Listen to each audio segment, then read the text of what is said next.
হরিদ্বারের গঙ্গা পুরু শুকনো, কারণ এটা হচ্ছে পরিষ্কার হয়ে আবার একে ভরে দেওয়া হবে। হরিদ্বারের মেন গঙ্গা।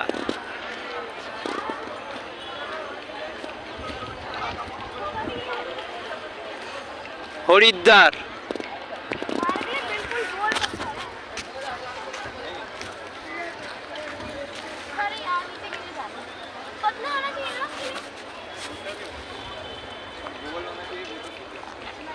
সেই বড় শিব ঠাকুর,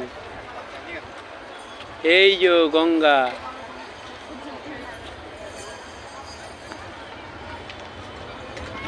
এইগুলো এখন জল বন্ধ রাখা হয়েছে পুরো পরিষ্কার করার জন্য।